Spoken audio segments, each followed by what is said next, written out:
പിതാവിൻ്റെയും പുത്രൻ്റെയും പരിശുദ്ധാത്മാവിൻ്റെ നാമത്തിൽ എൻ്റെ പ്രിയപ്പെട്ടവരെ, ഇന്ന് നവംബർ മാസം 11-ാം തീയതി തിങ്കളാഴ്ച. എല്ലാവരും ഉണർവോടെ ഉത്സാഹത്തോടെ ഈ ഉഷസ്സിനെ വരവേൽക്കുകയാണ്. നമ്മൾ എന്താണ് ഉണർവ്, ഉത്സാഹം എന്നൊക്കെ പറയണത്? ഈ ഉത്സാഹം എന്നൊക്കെ പറയണത് ഒരു ക്രിസ്ത്യൻ ടേമാണ്. എൻ്റെ ഇംഗ്ലീഷ് എന്തൂസിയാസം എന്നാണ്. എന്തൂസിയാസത്തിന് പിരിച്ചു കഴിഞ്ഞാൽ ഗ്രീക്ക് വാക്കാണ് എന്തൂസിയാസം, തെയോസ്. അതിനകത്ത് എന്ന് വെച്ചാൽ ഇൻ, തെയോസ് മീൻസ് ഗോഡ്. ഇപ്പം ദൈവം ഒരാളുടെ ഉള്ളിൽ കയറുമ്പോഴാണ് അവന് പ്രസരിപ്പുണ്ടാകുന്നത്, ദൈവത്തിൽ നിന്നാണ്. അല്ലാതെ സ്മോൾ അടിക്കുമ്പോൾ ഉണ്ടാകുന്ന എന്തൂസിയാസം അല്ല. എല്ലാ വാക്കിനും ഒരു ആധ്യാത്മികമായ ദൈവചരിത്രമുണ്ട്. അപ്പം നിങ്ങൾക്ക് എന്തൂസിയാസം ഉണ്ടാകട്ടെ എന്നാണ് ഞാൻ ആശംസിക്കുന്നത്. ഉഷസ്സിൻ്റെ ഉണർവുണ്ടാകട്ടെ, ഉത്സാഹം ഉണ്ടാകട്ടെ. ഓക്കെ, നമുക്ക് പ്രത്യക്ഷ പ്രാർത്ഥനയ്ക്ക് വരാം. ഏറ്റു പ്രാർത്ഥിക്കുക. അമ്മേ, പരിശുദ്ധ അമ്മേ, ദൈവമാതാവേ, അന്ന് അങ്ങ് കൃപാസനത്തിൽ പ്രത്യക്ഷപ്പെട്ട് വരാൻ പോകുന്ന മഹാദുരന്തത്തിൽ നിന്ന് രക്ഷപ്പെടാനും എല്ലാവർക്കും വേണ്ടി പ്രാർത്ഥിക്കുവാനും ആവശ്യപ്പെട്ടിട്ട് 20 വർഷം തികയുന്ന ഈ വേളയിൽ കൃപാസനത്തിലൂടെ ഞങ്ങൾക്കും ഈ ദേശത്തിനും അങ്ങ് വാസതയിൽ തന്ന എല്ലാ അനുഗ്രഹങ്ങൾക്കും കൃപകൾക്കും ഞങ്ങളിപ്പോൾ ഹൃദയം നിറഞ്ഞ നന്ദി പറയുന്നു. അമ്മേ, പരിശുദ്ധ അമ്മേ, ജപമാല മാതാവേ, സകല കൃപാസനം പ്രാർത്ഥനയോടും ചേർത്ത് ഞങ്ങളിപ്പോൾ പ്രാർത്ഥിക്കുന്ന ഈ കുടുംബത്തിന്റെ പ്രത്യേക നിയോഗം. മക്കളെ, ഇവിടെ നിയോഗം പറയണം, നിങ്ങൾ ഉറപ്പായിട്ടും പറയണം. എന്നിട്ട് നിങ്ങൾ പറയണം, കർത്താവ് ഇന്നത്തെ നിയോഗത്തിൽ ഞങ്ങൾ സാക്ഷ്യം പറഞ്ഞിരിക്കുമെന്ന് പറയണം. അപ്പം നിങ്ങൾക്ക് ഉറപ്പാവും, ദൈവത്തിന് ഉറപ്പാവും.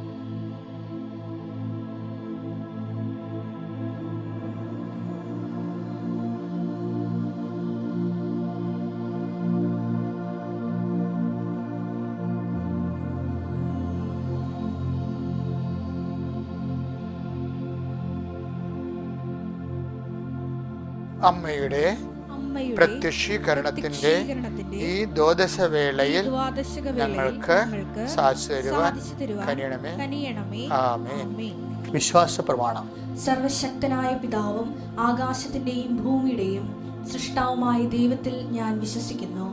അവിടുത്തെ ഏകപുത്രനും ഞങ്ങളുടെ കർത്താവുമായ ഈശോമിശിഹായിലും ഞാൻ വിശ്വസിക്കുന്നു. ഈ പുത്രൻ പരിശുദ്ധാത്മാവിനാൽ ഗർഭസ്ഥനായി കന്യകാമറിയത്തിൽ നിന്ന് പിറന്ന് പൊന്തിയോസ് പീലാത്തോസിന്റെ കാലത്ത് പീഡകൾ സഹിച്ച് കുരിശിൽ തറയ്ക്കപ്പെട്ട് മരിച്ച് അടക്കപ്പെട്ട് പാതാളങ്ങളിൽ ഇറങ്ങി മരിച്ചവരുടെ ഇടയിൽ നിന്ന് 3-ാം നാൾ ഉയർത്ത് സ്വർഗത്തിലേക്ക് എഴുന്നള്ളി സർവശക്തിയുള്ള പിതാവായ ദൈവത്തിന്റെ വലതുഭാഗത്തിരിക്കുന്നു.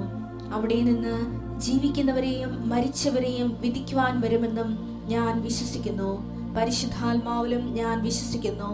വിശുദ്ധ കത്തോലിക്കാ സഭയിലും പുണ്യവാന്മാരുടെ ഐക്യത്തിലും പാപങ്ങളുടെ മോചനത്തിലും ശരീരത്തിന്റെ ഉയർപ്പിലും നിത്യമായ ജീവിതത്തിലും ഞാൻ വിശ്വസിക്കുന്നു. ആമേൻ.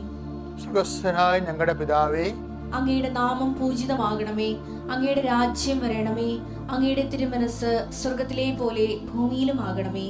അന്നു വേണ്ടുന്ന ആഹാരം ഇന്ന് ഞങ്ങൾക്ക് തരണമേ.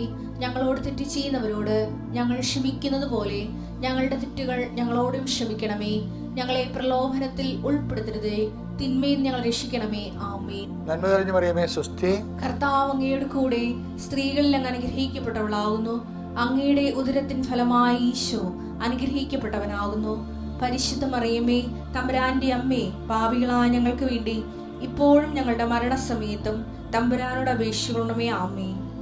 നമുക്ക് എൻ്റെ പ്രിയപ്പെട്ടവരെ, ഇന്നത്തെ ജീവിത ആവശ്യത്തിന് വേണ്ടി, ഇതാണ് അവർ ഡെയിലി ബ്രെഡ് എന്ന് പറയുന്നത്. ഈ പ്രയറാണ് കേട്ടോ ഉദ്ദേശിക്കുന്നത്. ഇന്നത്തെ ആവശ്യത്തിന് വേണ്ടി നിങ്ങളുടെ സഞ്ചാരപഥങ്ങളെ കർത്താൻ സമർപ്പിക്കാൻ പോവുകയാണ്. സഞ്ചാരപഥങ്ങൾ മാത്രമല്ല, നമ്മൾ കാലുകൊണ്ട് മാത്രമല്ല സഞ്ചരിക്കുന്നത്, നമ്മൾ ചിന്തകൾ കൊണ്ട് സഞ്ചരിക്കും. ആദ്യത്തെ സഞ്ചാരം തുടങ്ങുന്ന ചിന്ത കൊണ്ടാണ്. ഇപ്പം എനിക്ക് വിദേശത്ത് പോയി പഠിക്കണം എന്ന് പറഞ്ഞത് കാലുകൊണ്ടാണ് നിങ്ങൾ ആദ്യം പോയത്. അല്ല, ആദ്യം ചിന്ത കൊണ്ടാണ് പോയത്. അപ്പം ചിന്ത കൊണ്ട് പോകുമ്പോൾ അതൊരു സഞ്ചാരമാണ്. അപ്പം അതുകൊണ്ട് അത് പ്രാർത്ഥനയുടെ സബ്ജക്റ്റാണ്. അതുകൊണ്ട് ഒന്ന് പറഞ്ഞ മക്കളെ, കർത്താവേ, ഇന്നത്തെ എൻ്റെ ചിന്തകളെ അങ്ങ് അങ്ങയുടെ തിരുമുറിവാർന്ന് അങ്ങയുടെ തിരുമുറിവ് വലത് കരത്താൽ വലതുകരത്താൽ സ്പർശിക്കണമേ. ആ ചിന്തകളെ അങ്ങ് അനുഗ്രഹീതമായ ചിന്തകളാക്കി മാറ്റുകയും എനിക്ക് പ്രയോജനപ്പെടാത്ത ചിന്തകളെ എൻ്റെ മനസ്സിൽ നിന്നും മാറ്റുകയും ചെയ്യണം. എൻ്റെ പ്രിയപ്പെട്ടവർ, നമ്മൾ ഇന്ന് പ്രാർത്ഥിക്കാൻ പോവുകയാണ്. ശിരസ് നമിച്ച് കൈകൾ കൂപ്പി നിൽക്കുക, ആദരവോടെ നിൽക്കുക.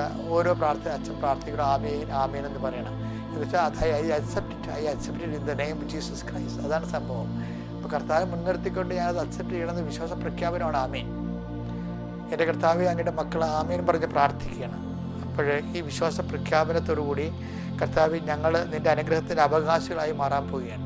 കർത്താവ് ഞങ്ങളെ ഇവിടെ നിർത്തിയിരിക്കുന്ന ഈ ശുശ്രൂഷ പങ്കെടുക്കാൻ ഇടയ്ക്ക് നന്ദി പറയുന്നു. കർത്താവ് ഞങ്ങളുടെ ബോഡി മെയിൻ്റെനൻസ്, ശാരീരികമായ മുന്നോട്ട് പോകണതിന് എന്തെല്ലാം വേണം, വീട് വേണം, വിവാഹം വേണം, മക്കളെ വേണം, അതുപോലെ തന്നെ ജോലി വേണം, അതുപോലെ തന്നെ ഭൗതികമായ സാഹചര്യങ്ങളെല്ലാം ഒരുക്കണം. അതുകൊണ്ട് കർത്താവ് ഇതൊക്കെ നിനക്ക് ആവശ്യമാണെന്നാണ് നീ പറഞ്ഞത്. മറ്റുള്ളവയെന്ന് കൂട്ടി നീ അത് പറഞ്ഞിട്ടുണ്ട്. അതുകൊണ്ട് തന്നെ ഞങ്ങൾക്കറിയാം ഇതെല്ലാം നീ അനുഗ്രഹിക്കുന്ന വിഷയമാണെന്ന്. ഇപ്പോൾ നമ്മുടെ എല്ലാ കാര്യങ്ങളും, നമ്മുടെ ഭൗതിക സാഹചര്യങ്ങളെല്ലാം അനുഗ്രഹത്തിൻ്റെ പരിധി, ദൈവത്തിൻ്റെ അനുഗ്രഹത്തിൻ്റെ പരിധി കൊണ്ടുവന്നിട്ടുണ്ട്. അതുകൊണ്ട് തന്നെ നിങ്ങളുടെ അനുഗ്രഹത്തിൻ്റെ പരിധി, ഞാൻ കർത്താവിൻ്റെ ഒരു അഭിഷിക്തൻ, നിങ്ങളുടെ ശുശ്രൂഷകരെ, നിങ്ങളുടെ സങ്കടങ്ങളെ പരിശുദ്ധയുടെ മാധ്യസ്ഥതയിൽ ഈശോയ്ക്ക് എത്തിക്കാൻ വേണ്ടിയുള്ള സംവിധാനത്തിൻ്റെ കൃപാസനത്തിൻ്റെ പേരിലാണ് ഞാനിപ്പോൾ ഇവിടെ പ്രാർത്ഥിക്കുന്നത്. അതുകൊണ്ട് തന്നെ എൻ്റെ മക്കളെ കർത്താവ് അനുഗ്രഹിക്കുകയും ആശ്വസിപ്പിക്കുകയും ശക്തിപ്പെടുത്തുകയും ചെയ്യും. കർത്താവ്, ഞാൻ അങ്ങയുടെ മക്കൾക്ക് വേണ്ടി പ്രാർത്ഥിക്കുന്നു. കർത്താവ്, നിൻ്റെ വിശുദ്ധ പൗരോഹിത്യത്തെ മഹത്വപ്പെടുത്തണമേ.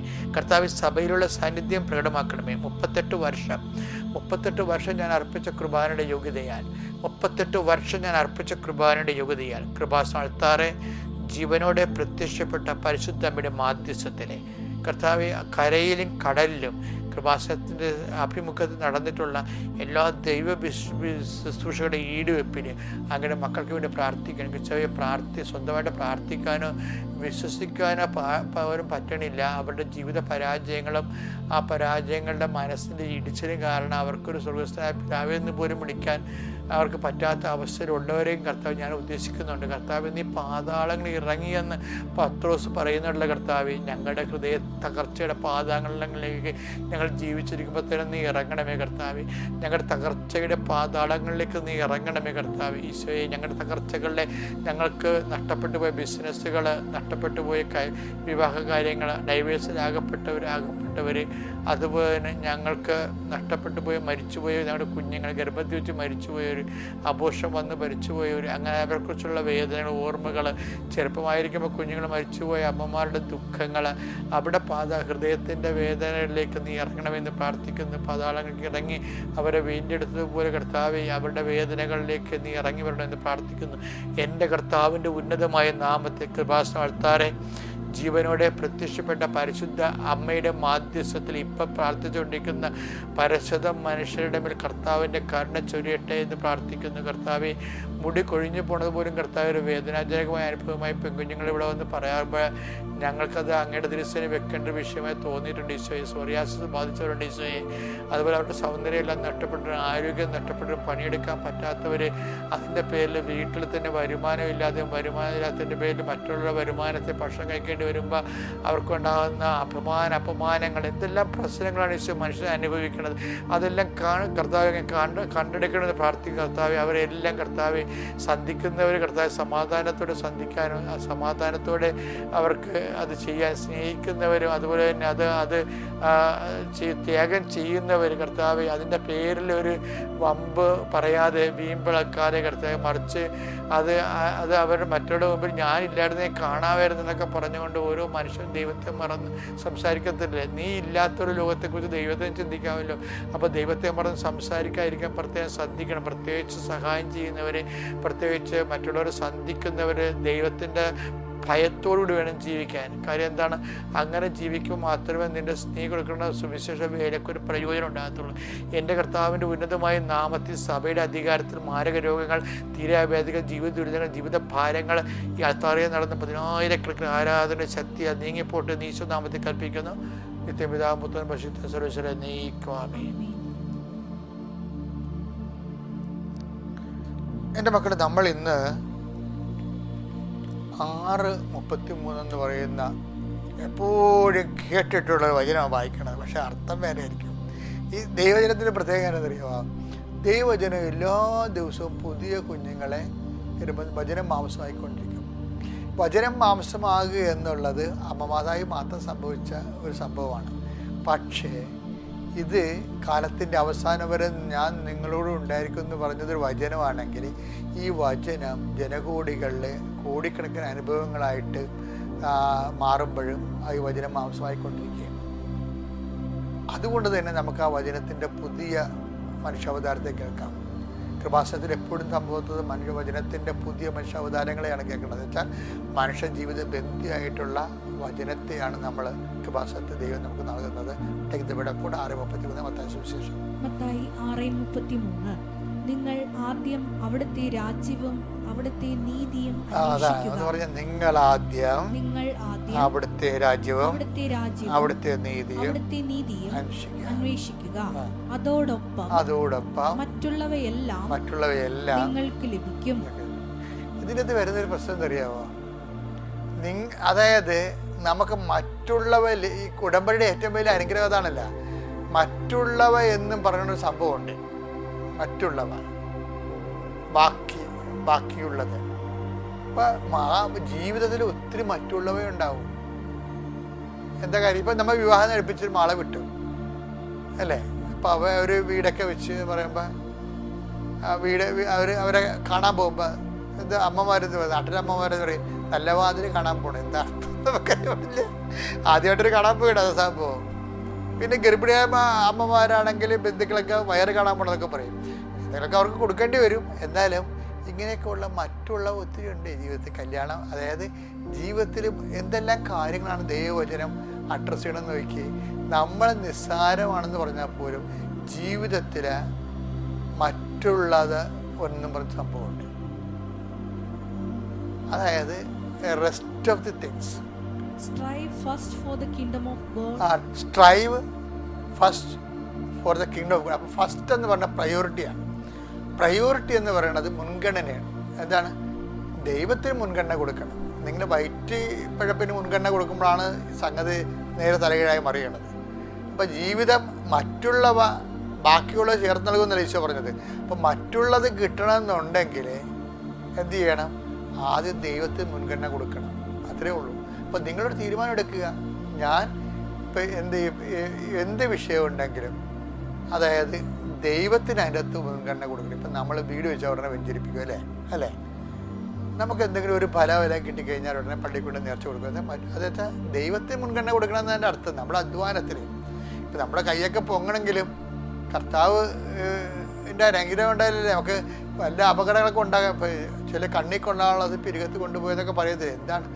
ദൈവാധീനം എന്നേ പറയത്തുള്ളൂ. ദൈവം രക്ഷിച്ചതാണ്. അപ്പം ദൈവഭയമുള്ളവന് അവനെ സംബന്ധിച്ചിടത്തോളം അവന് അഹങ്കാരം ഉണ്ടാകാതെ വിനയത്തോടുകൂടി അവൻ്റെ എല്ലാ വീഴ്ച താഴ്ചകളെയും ഉയർച്ചകളെയും എല്ലാം ദൈവത്തെ കേന്ദ്രീകരിക്കും.